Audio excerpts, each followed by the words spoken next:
This show is not a substitute for professional counseling, and no relationship is created between the show host or guests and any listener. If you feel you are in need of professional mental health and are a UA student, we encourage you to contact the UA Counseling Center at 348-3863. If you are not a UA student, please contact your respective county's crisis service hotline or their local mental health agency or insurance company. If it is an emergency situation, please call 911 or go to your nearest emergency room.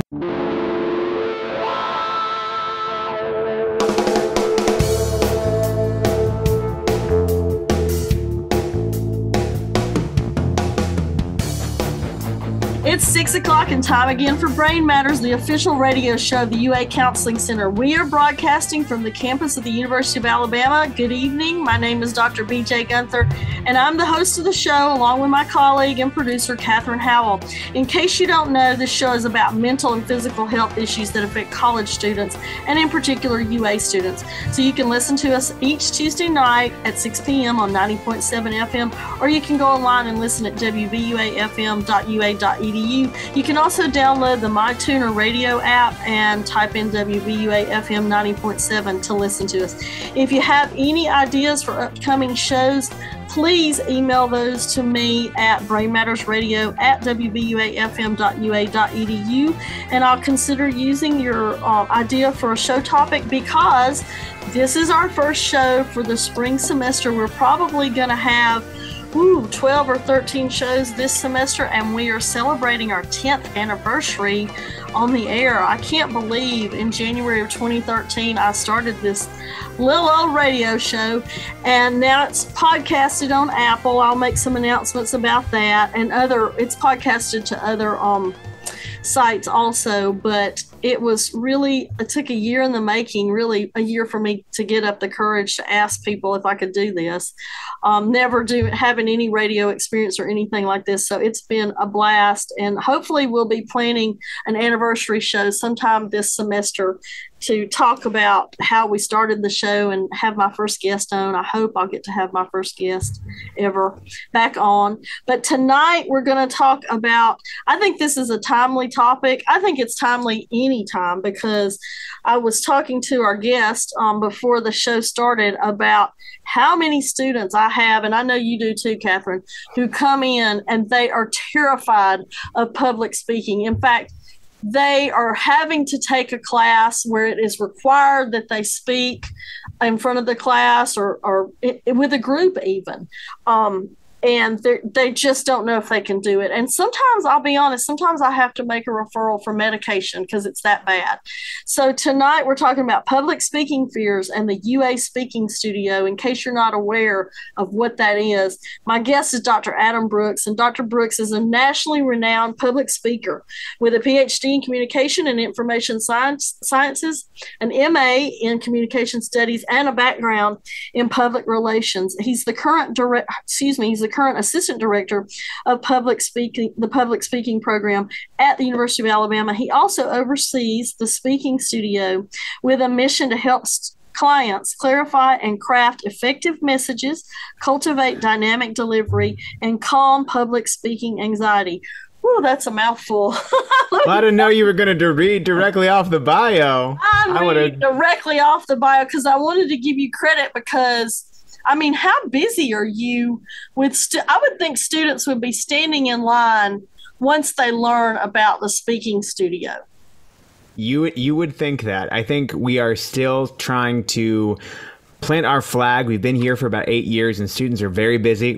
We get very full around the middle of the semester and at the end of the semester with final projects. But like you said, so a little update on that. I'm now the director of our public speaking program, which includes both the public speaking course. If you've taken COM 123, I am partly responsible for that. You can find me and yell at me later, or the speaking studio. And if you've never heard of this is a place on campus. It is free for you, for students, for faculty, for staff, where if you've got a presentation and you want some help to make yourself sound confident, to help figure out how to organize your message and make it tangible for other people to follow you, or if you want to reduce and calm that speaking anxiety, we want to be that space for you. We are staffed with consultants who have been through a course with me on how to train other people, and that's our bread and butter. We love helping people to get their ideas across, and it is such a vital tool. I often say that I teach the course that is the key that can open the door to a lot of different careers. Yes, because it can. if you're an effective communicator, if you can clearly and confidently explain yourself verbally in front of rooms, there isn't a limit to what you're going to be able to do with that. That's right. And you can probably understand this. If you can get past, because I had to work on this, I'll tell you about that later, but if you can get past the physical, focus on yourself, and try to focus more on what you're trying to accomplish, and not just who's listening to you, but how are they going to accept what you're saying? It's going to do people some good what you're saying. If it's for a class, it's for a grade. And if you can communicate well, you don't focus so much on yourself. Oh, how does my voice sound? What are they looking at? That person looked away. He's bored, and that's where you get caught up in that dangerous loop. And that's when you have a panic attack, or something bad happens. Well, and more to the point, one of the first things we always tell people is that when you're really nervous, you're making it about yourself. Right. You're worried about you. And 9 times out of 10, when you're talking in front of groups, I don't care if you're talking to 10 or if you're talking to 10,000, you've got to make it about them. Yep. Who are you talking to? What do they want to hear from you? Yep. They're not thinking about you. They're not worried about how you sound. They don't care about you. They care about themselves. And so if you start to disrupt some of those circulating narratives in your head, you can be much more effective at what you're trying to accomplish. I should have asked you this at the beginning. I did give a little bit of an introduction about your background. Have you always been comfortable speaking in front of crowds or in front of people, or how did you get into this main focus? Yeah, so I am an associate professor in communication studies, but that has not always been what I thought I was going to do. I don't think anybody listening to this or anybody who's on this show has been like, this is what I always knew what was going to happen to me. I grew up in Kansas City, Missouri, and I had a really big lisp growing up. And I was really active in theater, but the idea of getting up in front of people that I knew and talking as myself was terrifying. When you're on a stage, you're playing a character, the lights are on you, you can't see anybody. So I was very fine with that. But my parents had this terrible speech therapist who told them that anytime I had a soft S sound, they should correct my speech. So for a couple of years, they would always be like, and if you've looked at the English language, the most common letter is S. So I was terrified. So for most of middle school, I just wasn't comfortable talking in front of other people. And thank goodness I got introduced from my 9th grade English teacher to a program in my high school called Speech and Debate. And that really did change my life. It opened up doors for me. It got me to figure out how to write speeches, how to construct them, how to deliver them. Wow. I competed in that in high school and got really... I learned the craft of that. And then in college, I competed for my college's speech and debate team. I went to Bradley University in Peoria, Illinois, and we were the most successful collegiate activity in the country at the time. Whoa. We had several national championships, so plug to that. But it taught me how to, A, get over myself, but also that every issue that we're dealing with, this feels like it's a new problem. How do I get up? How do I talk in front of people? How do I make a message that people are going to want to listen to? This has been a question that people have been attacking for thousands of years. Oh, it goes back. I think it's still the number one phobia. It is. If you look at it, I always like to open up my first lecture of the semester with death, snakes, and public speaking. What do these things have in common? Yes. And yet, we can't avoid death. We can avoid snakes if we're paying attention, but being able to speak is something you cannot avoid. And so how do we learn the tools to get over it? How do we learn the tools to do it well? How can we give some processes and procedures that will make it less daunting and a recipe you can follow over and over and over again? So this is a skill that can be cultivated. It really can be. You think you're never going to be able to do it. When I started working here, I was coming from the private practice sector. And we are required a certain outreaches. And many of those means going and speaking in front of classes. And I told my executive director, when I would have my mid-year evaluations, end of the year evaluation, every time I would be like, I cannot do this. I am not good at this, but I'm going to not give up. And I kept on, and it does become easier. The more classes I went and spoke to, the easier it got, and the less I got focused on how I looked and how I sounded and as opposed to what I was wanting to tell them, the information about the counseling center, whatever it was. It got easier. And the next thing you know, I have a radio show, which is crazy for somebody like me who was terrified. I always like to say every good speaker was a bad speaker once. There's no such thing as a... Still is. Now, there are natural charisma. There are people that have natural forms of expression, but it is a skill. It is something that can be honed through practice. Lots of research supports the idea that there's basically 3 things that you need to learn to be a more effective communicator, and they exist on the same parallels as emotional intelligence, and that's motivation, practice, and feedback.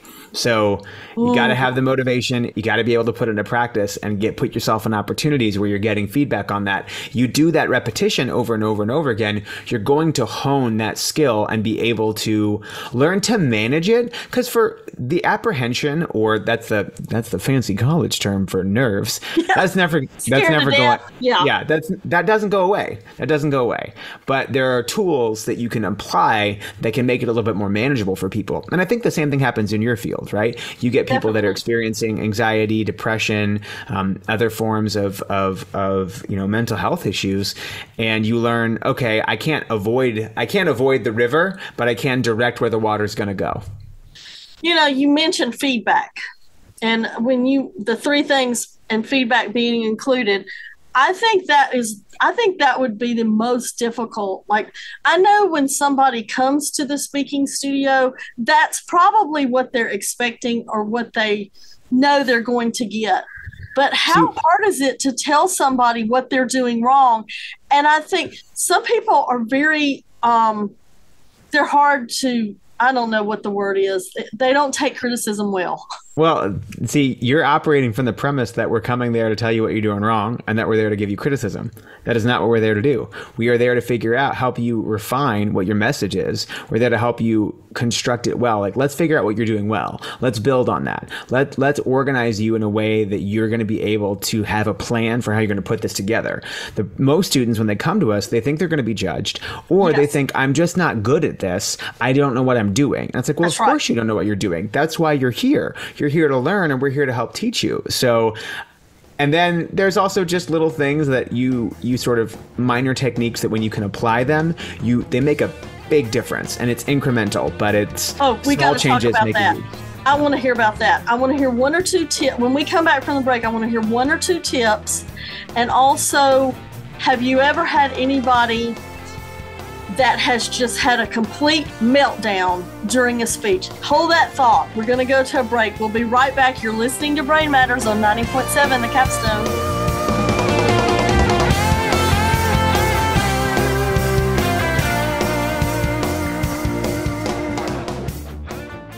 WVUA-FM, Tuscaloosa.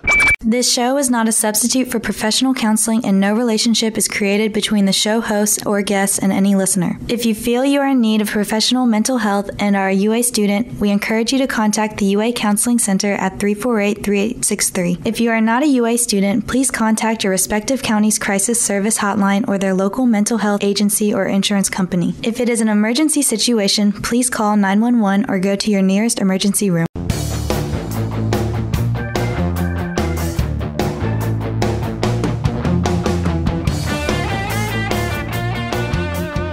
You're back listening to Brain Matters on 90.7 The Capstone. I'm Dr. BJ Guenther. We're talking tonight on public speaking fears and the speaking studio, which is a free service here at the University of Alabama.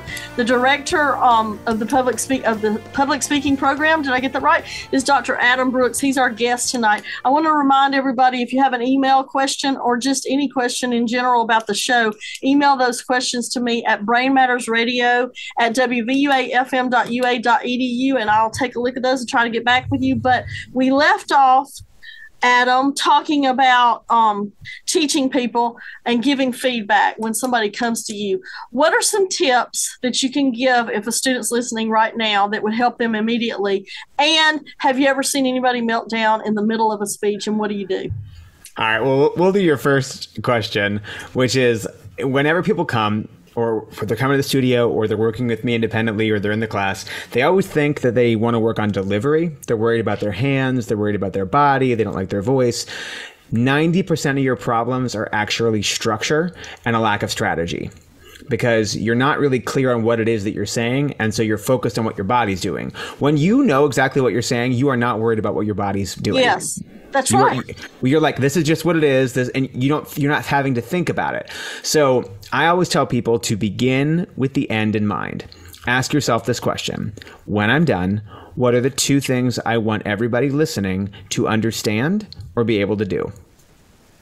If they only remember two things of all the things that I'm going to talk about, what are those two things going to be? If you know what those two things are, it's easier to build yourself an organization that allows you to follow where we're going. Because a lot of people, they get up there, they think they can wing it, which, by the way, you can't. I have a lot of that. No, you can't. Yeah. And B, they will ramble linearly, and then they get the wrap-up signal, and all of a sudden they're going, okay, well, I guess I'm here to talk about this. People get to the point very quickly. Boring. And let's not overthink this. The classic mantra: tell them what you're going to tell them. Tell them what you told them. That will save you a lot of time. So today I'm going to talk to you about these three things. And then thing one. Now that I've told you about thing one, let's talk about thing two. Now that we've talked about thing two, let's discuss thing three. Okay, today we've talked about these three things: thing one, thing two, thing three. If you can give that structure, you're going to differentiate yourself from about 70% of the people that are giving some kind of talk. So it's structure and strategy. Who am I talking to? What do I need them to get? And then the other element is, this is a small technique, but it's breathe out and spread it out. So what a lot of people do is they're trying to get through it as fast as humanly possible. Oh, gosh, yes. So they get up and their instinct is to breathe in. They go, and now they're not having that breath supporting. And so what they're doing is they're kind of talking like this, like the whole time, and it gets really anxious. And so it keeps building. And if you get up there and if you just breathe out and then say words slower, we tend to process information differently orally than we do when we're reading. Mm-hmm. So we need things to be given to us in a cadence that allows us to understand what's happening and how we're doing it. So breathe and spread it out, and then begin with the end in mind. If you do those two things, you're probably going to get yourself where you're going to be at least not embarrassing yourself. So those are my two big tips. What do you think about making a speech and using notes? I could do a whole hour on it. Okay, we'll have you back next fall. The problem is there's a couple of things that you're going to do. It depends on the formality of the circumstance. So if you're going to give a speech in front of the entire campus in an inaugural address, that's going to be very formal. You're probably going to want to write that out. Definitely. And you're going to have that scripted in a way that fits the decorum of what's happening. But that's not the circumstance in which most people find themselves giving presentations. They're, hey, get up and talk to this small group, this business, this organization, this class. Less than 5 minutes usually. Yeah. So in that case, you're trying to keep it conversational. But when you write a script, you're going to do two things. One, you're going to type it all out. And when you type, you actually are using more complex sentence structures than you would the way that you would normally talk. You're right. So now you've got long words, you've got big complex sentences because you're trying to quote unquote sound smart. Yes. And now it sounds like gobbledygook coming out of your mouth, and that's not how you talk. So what's going to happen when you get up there in front of the people, you've got this in front of you, you're going to read, and you're going to read it flat, and you're not going to make eye contact, and you're not going to do those things that are going to make you effective. Mm-hmm. So just to read and get through it. Yeah. Instead, I recommend having I do what's called a preparation outline. So maybe I'm going to gather together all the information that I might want to include in a presentation or a talk. I'm going to put this all in one document. I am a big advocate for doing this on pen and paper because you remember more of the things you write by hand. Yes. And if you're writing it by hand, you're not going to make it really complex because your hand is going to get tired. Yes, yes. So then you take that big complex idea and then you're going to pare that down. And then you're going to take that and in one page, you're going to have like a 1-page keyword outline. These are just keywords, reminders of things that you want to talk through or talk about. And that's what you're going to have up in front of you. So that if you forget where you're going, you lose your place, you're not looking down at a paragraph, you're looking down at talk about anxiety. And then you talk about anxiety for a minute. Yeah. So then you chunk it down and say, okay, if it's a 5-minute talk about 3 things, I'm not going to practice all 5 minutes. I'm going to say, can I concisely talk about this subject for a minute? I'm going to put it on the phone, pull out my timer, I'm going to try it for a minute. And the more you do that, the clearer and the more concise you become.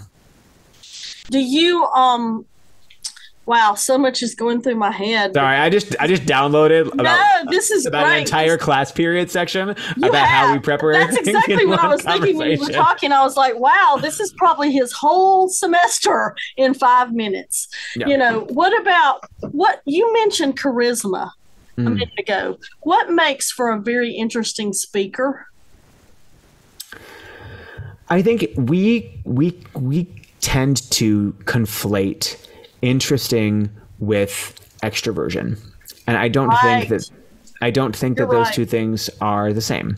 Mm-hmm. Interesting is something that is unexpected. Interesting is something that is engaging, something that makes us connect to it, something that makes us. I often ask people, why do we communicate? And the answer is usually, well, so let me ask you this, BJ, why do you think we communicate? Why do we have people give presentations? To connect. Okay, exactly. You notice you didn't say to give information. No. And a lot of times what happens is we assume that the information is the most valuable. So we're focused on the information and on the connection. So you become interesting by enhancing whatever you're saying. That's right. So we don't just communicate orally to give information. Because I could sit here and read you information about public speaking and you would get the information, but it'd be boring. I think this might be some people, but you know what I mean? Yeah. Well, there's a reason why this format has worked for 10 years because this information is publicly available, BJ, but the discussion of it is what makes people interested. Exactly. So I think you become interesting in the ways in which you bring I'm a rhetorician, so I speak in metaphors. So think about your message, your speech, your presentation like it is a piece of chicken. Everybody has it's the same object, but you're going to season it differently. Sometimes you're going to season it with lemon and pepper. Sometimes you're going to season it with adobo and spices. Sometimes you're going to do barbecue sauce. The seasoning is what you add to it that makes it taste good because chicken by itself can be kind of bland. So you become interesting by figuring out what is the unique seasoning that I might bring to something? What is the story that I connect to? How do I, as a person, connect with this material? Because human beings bond through identification. If I see myself in the person that's talking, then I connect with it. And I can only see myself as if they're sharing. If you're sharing, you're connecting. That's perfect. Okay, we didn't get to my big question that everybody's waiting with bated breath. Have you ever seen anybody totally melt down during a speech? What do you do if that happens? I mean, I have seen somebody break down and cry in the middle of a speech and I think have a panic attack probably. Mm-hmm. I've seen people cry. I've seen people I saw somebody vomit. Are you really? Oh, that's the worst. Yeah, I saw somebody literally like in the middle of giving a speech going, turn around, grab a trash can and vomit. It was... Please tell me they continued.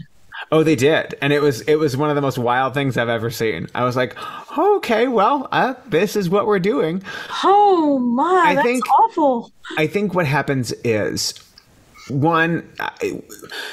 sometimes when people have a very sincere anxiety disorder, public speaking is extremely difficult for them. Yeah. Those students are trying really, really hard. And we work really, really hard with those students to get them there because they know from the beginning, this is hard for me, but I'm not going to let it stop me. I'm going to keep doing this. I'm going to keep trying. And I have been where, I'm telling them to breathe out. Some tactics have been like to just ask them questions when they freeze up. So they'll be like, I forgot my part. And you're like, okay, well, what's something that's interesting about this? And then if you're prepared, though, you're going to mitigate that anxiety, because sometimes those really extreme bodily reactions are because they know that they haven't prepared enough. And so their nerves is because they're not in control. They're not in control of the situation. That's a big right. thing I'm an advocate for is control what you can control. So, yeah. And there is always the backup of medication. And that's not my first go-to, but I know that sometimes beta blockers are prescribed to help calm nerves before a speech. I know that from the Student Health Center, and I have sent students to the Student Health Center for that to get a crutch, basically. I always have to think of it too and I am not a licensed therapist, but in the training Disclaimer. in the training that I receive in terms of presentation skills, I think the thing, and I find this in particular over the last couple of years, is getting worse. Students believe when they experience something that they think that they're the only people to experience that it is something unique to them, and it is something that they have to immediately obliterate. And the advice I was always given was to not resist the force that is there. So if you're feeling anxiety, don't resist it, move with it. It's kind of like if I push you and you're resisting me, you're going to fall over. If I push you and you're moving with my force. So we can't avoid nerves. Every time I teach a 600 person lecture class once a week in Russell 059, I get nervous before every single day before I get up in front of those groups. And I've been talking in front of people for 15 years. Yeah. I get nervous every time. The nerves are not going to go away. So what do? I use it. I use that nervous energy to give me that extra little sharpness, that edge. So the metaphor I always use is don't eliminate those butterflies, just get them to fly in the same direction. And suddenly I know, okay, I got to use my body. Or it's kind of like if the public speaking anxiety is a waterfall, don't try to stand underneath the waterfall and figure out how it's affecting you. Get yourself out of yourself for a minute, out of that experience, and go, what is happening to me is normal, because it is. Everyone experiences it. And not try to stop it from happening, but realize I am going to have this happen every time I talk. So what are some things I can do that are going to make me more successful and not experience it as intensely? That's right. And if you can overcome this now, it gives you self-confidence like you've never had before, because it's just one other thing you have conquered. That's the way I look at it, and that's what I tell my students. So hopefully, there's a reason why ancient cultures connected the ability to speak in front of people with forms of power. And there's a reason why religions would always have the person who is, the Greeks called it kairos, and they believed when someone was being effective, they were possessed by the gods. There's always been a connection between being good in front of people and their ability to lead, to inspire, to gather. And so why would you deny yourself that? Exactly. You wouldn't. Let's take another quick break. When we come back, I've got a couple of email questions if you're willing to take. I'm taking a look at them now. I don't think we've answered them yet. So hang on. You're listening to 90.7 The Capstone. We'll be right back.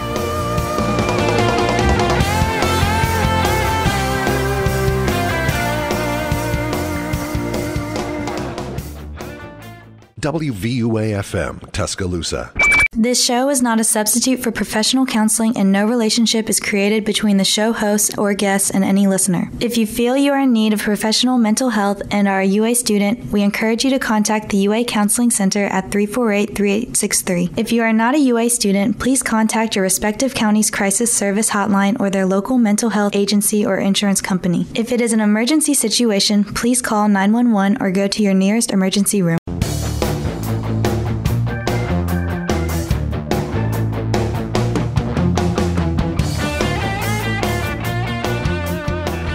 You're back listening to Brain Matters on 90.7 The Capstone. I'm Dr. BJ Guenther. We're talking tonight about public speaking fears and the Speaking Studio, which is a free service offered here at the University of Alabama. Dr. Adam Brooks is my guest, and we just finished talking about how to overcome public speaking fear, some tips. You gave some great tips. I mean, quick, that people can utilize immediately and probably see some results, I hope. And hopefully you will have people standing in line at the speaking studio. How hard is it to get, what's the procedure if somebody wanted to come to the speaking studio? We're open Monday through Friday, 9 a.m. to 6 p.m., except in the fall where we close at 3 because we're next to the stadium.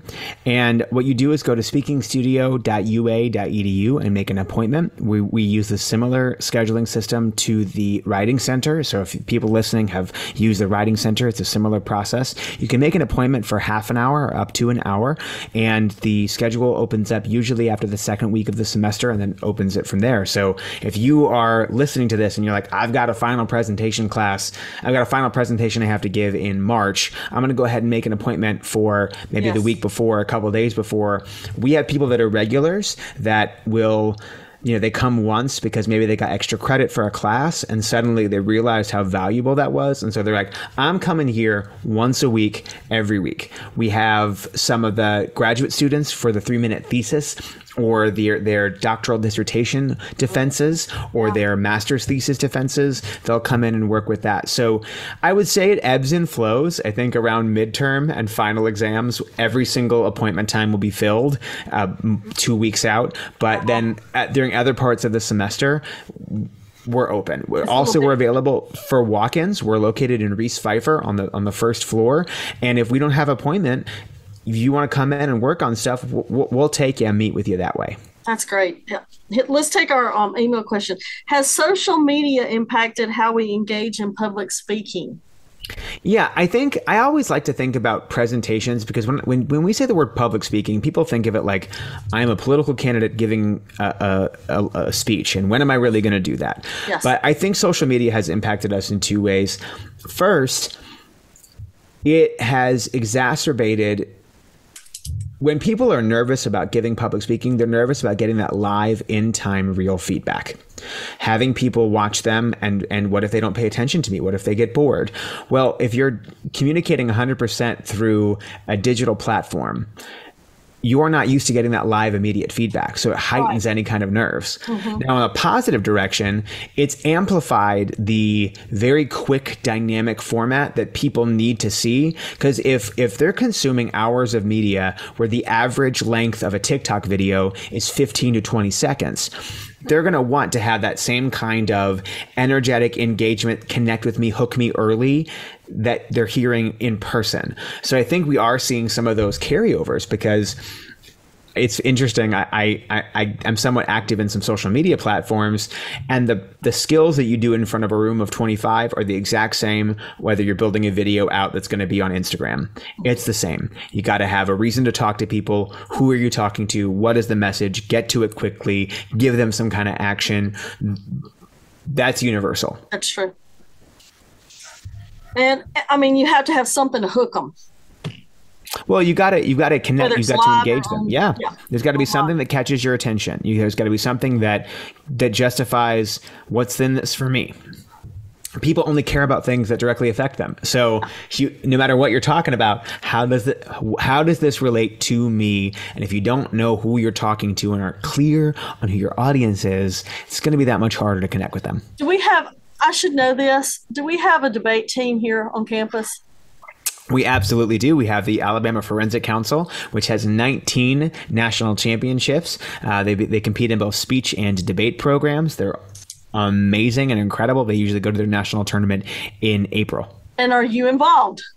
So I did when I actually got to the University of Alabama through Frank Thompson, who was the director of the forensics program for 30 plus years at Alabama. And I was a grad assistant for them, helped like assistant coach. And then I sort of moved into the faculty side, got my degrees. But they're in my department. They're run by Dr. Ben Pyle, who is an incredible leader and mentor. And they've got an amazing team. And I help out, I judge and things like that. How does, if a student's listening, how would they get involved with that? Can anyone get involved, or do they have to be a communications major, or what? Nope. No. In fact, many of them aren't. They do. I believe they do. I don't want to speak out of turn, but I believe they have open auditions, and they also do like campus exhibitions where they'll put on debates over certain subjects. They do an annual like performance before nationals that people can attend. So if people are interested in doing those kinds of things, they should reach out to Ben Pyle. Do any of those students help with the speaking studio? They do. So we recruit. We have a team of consultants that, like I said before, they had to have taken public speaking and been recommended by an instructor, and then they take a class with me or my colleague, Mrs. Angela Billings, who's the assistant director of our program, who will train them on things like how do you give feedback effectively, how do you calm people's anxieties, putting them through those experiential learning. So we now have a team of about 20 to 25 consultants every semester. Some of them are on the speech team, some of them aren't though. Some are engineering majors, some are, because we get a lot of students that utilize our services that are in the STEM path to the MBA programs. Yes. And that's actually one of my research areas, is helping people with technical backgrounds learn to communicate with non-technical audiences. So we try to get those folks. We've got PR majors, we've got accounting majors that work, because we want to be a campus-wide service, but we would say that in our college, we have some expertise about effective communication skills. So we're trying to pair and partner those things. Do you think I think I know the answer to this, but do you think it's more helpful for peers to help peers, which makes sense? Or in this case, though, with the presentation fears, do you think it's more helpful for a staff member to help the student? I think it depends on where we're at. When they first come in, it's really important that they're there with peers, because they want to feel like they're not being judged. And my job is to make our consultants as professional as they possibly can be, and teach them what they would do if I were in the room. And that's kind of how we built that. My colleague, who now runs most of that training part, she's now our manager on that. Mm-hmm. That's kind of the advocate, because students are intimidated. I know this because when at the end of the semester in that public speaking course, they have to give their elevator pitch to me. Yeah. And they are very intimidated when I walk in the room, despite all my best efforts, because there is those power dynamics that happen. So if they can sort of work alongside, and that's what we call them, like they're consultants. And we always say our job is not to critique you, not to tell you what you're doing wrong. Our job is to help you build and collaborate on this presentation together, and to empower you and to uplift you and to make you feel like you can do it with some techniques that we're going to apply together. Another email question. We've kind of talked about this a little bit, but it's a little more specific. What would you consider as the most important tool that an individual could use to improve their public speaking skills? Like the one thing. That's a really hard question. And this is an audio medium, so I'm trying to talk while I think. My instinct is to say to use to really gain some sense of self-awareness. Okay. The predominant way that you're going to hear that is get out your phone, put up your camera, film yourself talking, film yourself giving the speech, watch it back. First time you watch it, you're going to hate it because you're going to hate your voice, you're going to hate your body, you're going to hate all that stuff. Second time you watch it, you might notice some things and behaviors. I'm a big advocate for using the voice memo tool, because if you hear it, then you're going to hear things like, am I giving inflection? Where's the pause happening? Am I engaging enough if people are just listening to my voice? Mm-hmm. And that can be a helpful tool. And using a lot. You don't even realize you're doing that sometimes when you're presenting. In my office, I'm notorious for when students come talk to me, I give them a 5 yeah or a like rule. So after they get it up to 5, I say, do you realize you're doing this? Because verbal fillers, or in the literature and academic world, they'll call it speech disfluencies or whatever they're called. I like verbal fillers. Yeah, verbal fillers. They're natural. They occur. Everybody does them. Everybody has them. Your goal, you can, through training, really extricate that from your vocabulary. I've tried to do that over the years, but everybody does them. My verbal filler is right. Sometimes when I'm in uncertain situations, I will throw the word right around if I'm trying to think through it. So they're not necessarily a problem, but when they become so repetitive, that's the only thing that you hear, then you're creating noise and your message isn't getting through. So if every other word is like, then it's really hard to hear what you're trying to say. Do you know what mine is, Catherine? Do you know what mine is? I have gotten in the habit of saying, I hear ya. And I cannot get out of the habit. That's not bad. I've taught myself, when I'm talking to a student, because you want to reiterate that you understand and they have been heard. But I mean, come on. It's not very professional. Those things themselves aren't a problem. But if every time I say something, you say, I hear you, I hear you, then it gets old. It's getting old. Okay, last email question, and this is a good one. Do people ever outgrow public speaking fears? Not on their own without doing anything about it. So they don't just go away. I think, like I said before, Warren Buffett always said that the most valuable class that he ever took was a public speaking class. And then he immediately signed up to teach accounting at a local community college because he wanted to keep that skill sharp. Yeah. So he's right. You can outgrow it if you are putting yourself up in front of people. I tell people, put yourself in low stakes in front of people. Offer to lead your book club discussion. Offer to speak at church. Yes. Get yourself up in front of people when it doesn't matter, so you have some rapport and skill building so that when it does matter, you're going to be in a better position to succeed. That's a good tip. That's true. Let's take our final break. When we come back, I'm going to ask you about resources, okay? We're done with email questions, no more. So hang in there. You're listening to Brain Matters on 90.7 The Capstone.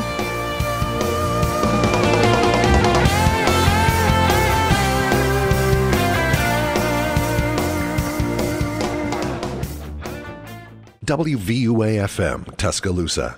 This show is not a substitute for professional counseling, and no relationship is created between the show host or guests and any listener. If you feel you are in need of professional mental health and are a UA student, we encourage you to contact the UA Counseling Center at 348-3863. If you are not a UA student, please contact your respective county's crisis service hotline or their local mental health agency or insurance company. If it is an emergency situation, please call 911 or go to your nearest emergency room.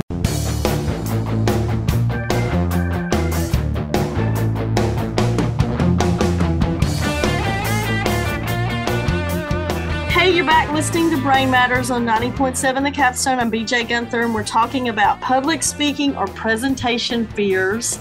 And the speaking studio, which is it's a free service offered here on campus in case you're having difficulty making presentations or you're scared to make presentations, then get in touch with Dr. Brooks, who is my guest tonight.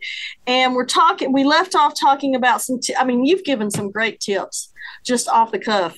And I think you will probably get some people making appointments, I hope. He says you can make the appointment online on the website. What's the website again? speakingstudio.ua.edu.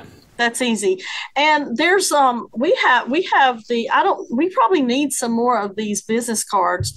I have some in my desk right now, but I don't even know, Catherine, if they're still out in our waiting room. I'm not sure that many people I'm not sure that many people are aware that there is a speaking studio, like there is a writing center even. Yeah.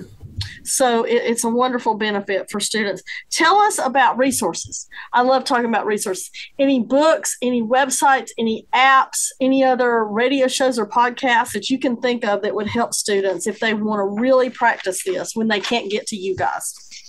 I think there's going to be a tendency to think you need to seek more information, but this is something that you're going to learn by doing. So there are organizations that you can join. There's one called Toastmasters that has existed for decades. Where you get together and you give small presentations and speeches and give each other feedback. Those things are great. I'm a big fan of accessible materials and accessible language. So there's all kinds of public speaking books out there. One of my favorites is actually Talk Like TED. And it is a person who did an analysis of the top 100 TED videos. Wow. And talking through, and then interviewed the people who did that and kind of broke it down in terms of how do you build a successful TED Talk. So that's really good. That's good. I'll plug myself. We've got a resource called Engineered to Speak. You can get it for free at the library in a PDF format, especially if you are a person who is in the STEM fields and you're like, I don't know how this applies what I'm doing. It's a workbook. It's actionable. My colleague Alexa Chilcutt and I wrote that and came out in 2019. I also would engage with, I think it's more about the intentionality with which you engage with resources. So the next time you're watching somebody and you find yourself really enjoying the presentation, try to identify what are the 2 things that they're doing that I could apply next time. Or vice versa, the next time you are bored out of your mind, out of your gourd in a meeting, try to think, okay, what are the 2 things that they're doing wrong? What the next time I get up, can I not do that? I'll tell you, BJ, when I first moved to Tuscaloosa, I have such a hard time finding a church to go to because the preachers are so boring. If the pastor or the preacher was bad, I was like, I can't go here. I cannot go here. This is not I wanted to mention that earlier when you were talking, because that is the main thing that's the main, thing that people can really relate to around here. Is going to a church. We've all heard terrible pastors, preachers, but we've all, there's been some really good ones too. And I'm quick to pick out what's good about somebody who can present well, but I've never really thought about like, what are they doing wrong? What is it that I'm not liking about this sermon, this presentation? What is it? Like, is it just the information is boring? That's a big part of it sometimes. You're probably just not, I often say when I'm feeling, I'm no longer critiquing. And so probably they're just not engaging your emotions early enough to get you to get on board. We know from research that people make up their mind as to how they're going to listen to something within the first 15 seconds. They decide. Hey, just like a good book, that first page, if it doesn't get me right then I'm impatient. So, and everybody's like that. So I would say to apply that. I would also say to challenge yourself to, I have a long running theory, and maybe this dives into too much psychology a little bit, but that we're not necessarily afraid of being bad at giving a message or bad at public speaking. I think we are ultimately afraid of being good at it. Because if I'm really good at it, that means I'm controlling the outcome of my message. That means that what I'm saying has value. That means I'm speaking with a sense of authority, and I know that I am going to impact every person in this room.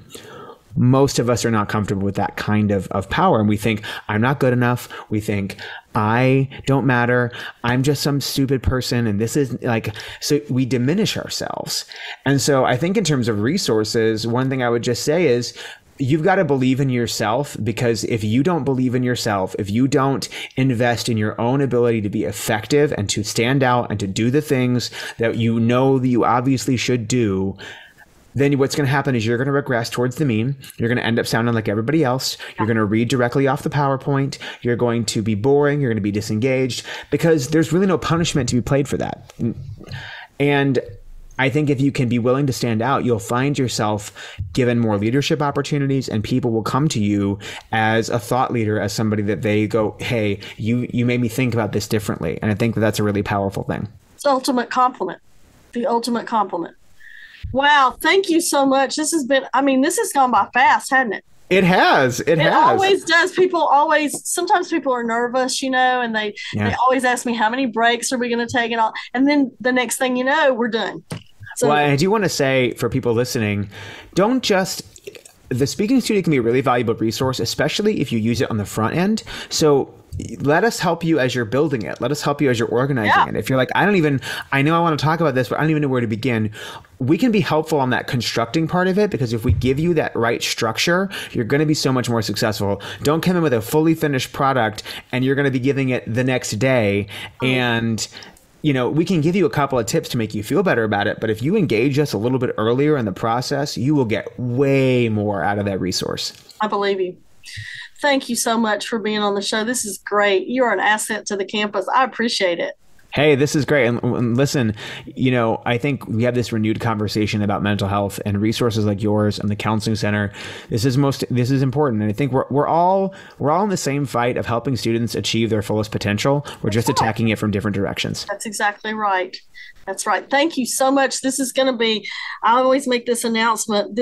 Don't forget, our shows are recorded and podcasted on the Apple Podcasts, audioboom.com, and also voices.ua.edu.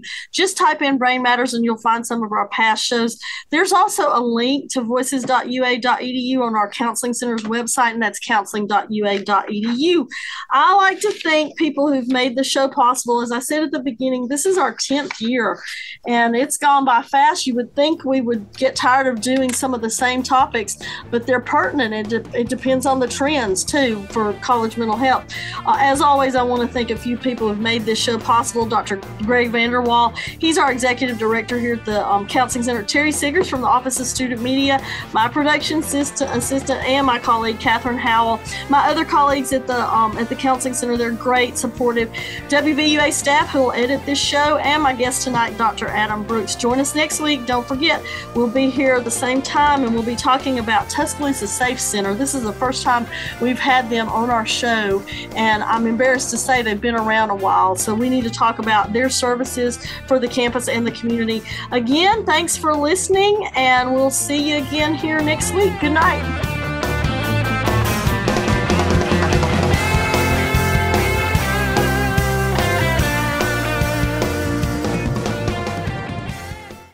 This show is not intended as a substitute for professional counseling. Further, the views, opinions, and conclusions expressed by the show hosts or their guests are their own and not necessarily those of the University of Alabama, its officers, or trustees. Any views, opinions, or conclusions shared on the show do not create a relationship between the host or any guest and any listener, and such a relationship should never be inferred. If you feel you are in need of professional mental health and are a UA student, please contact the UA Counseling Center at 348-3863. If you are not a UA student, please contact your respective county's crisis service hotline or their local mental health agency or insurance company.